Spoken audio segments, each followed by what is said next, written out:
I don't know. So I'm trying to figure out what to do with this space down here, and that had one of these shelves down here. Originally had two 101s on it. I can build some more stuff, and I can, make a shelf. I don't put stuff on the floor usually very often, um, because sometimes the water will come through the door and kind of get a little bit of water on the floor. But I basically, looks like this thing's still sitting funky at an angle, um, because you see the gap, but it could just be sagging in the middle. I don't know. I mean, power supply is actually pretty heavy. It is really weird that that clock doesn't look right. Um, I cannot get it to do that again. Anyway, it doesn't look like that in real life. How you just saw the segments disappear. So, I've got my monitor sitting here. Look, you can see the reflection straight through the window. You can see the neighbor's tree. You see all my HTs in the window. Um, I I don't know. I'm not really digging this radio. The 710 is just really small, and it's more suitable for like a single radio station where everything's like nice and compact. Maybe have it next to the power supply. On a little tuner, maybe a little amplifier. But I mean, it's such a tiny radio. I mean, but it's actually pretty big for a mobile. And it's kind of delicate. I wouldn't want to use it portable. And the knob wiggles around. This radio is barely a month old. Now, I don't know why it looks like it's out of round. Maybe the rubber on here is crooked. I don't know. But, I mean, we can see it's wobbling.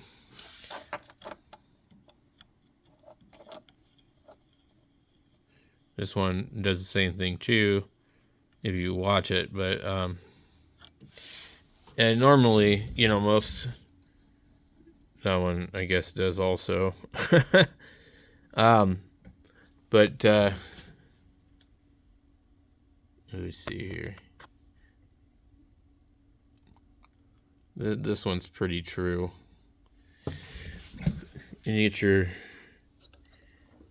these are definitely not funky.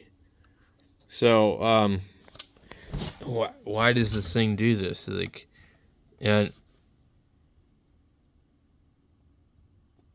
yeah.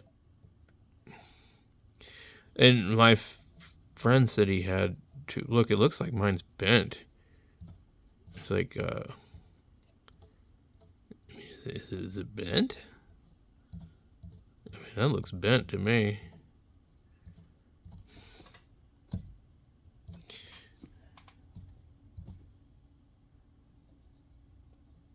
I mean, it was brand new. There was no signs of it actually ever being used. Now, I wonder if I can pull the rubber off. I haven't really tried to pull the rubber off. I'm sure it probably comes off. But is it look bent because the rubber's on wrong? Or is it actually just bent? When we look at it, it looks like either they machined it wrong or it's got some run out.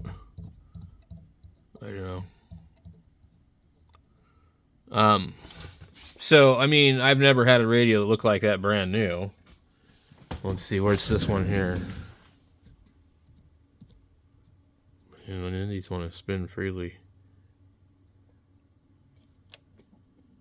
I can move it a little bit, but I mean, that radio's had a lot of use. This one is actually the worst one. And it's actually not that bad. But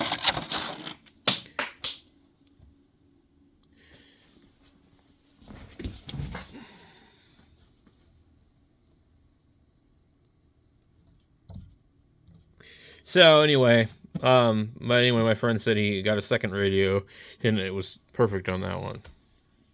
So there must be some quality control. So you want me to spend $1,000 on a radio, and you're going to get me a bent VFO knob, or one that you didn't take the time to machine correctly. I mean, let's be honest here. These radios should not cost what they're charging. It doesn't cost them, not even close to even a quarter of that price to manufacture this radio. I mean, otherwise they wouldn't be able to sell them for what they're selling them for. Trust me. You know.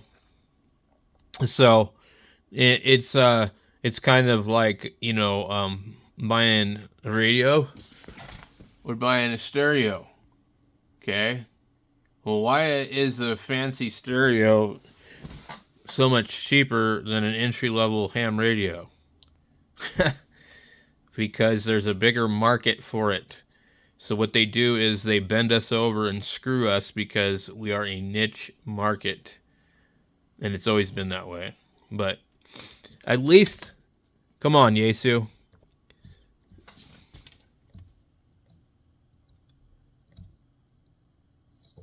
Get the damn knob straight. Good Lord.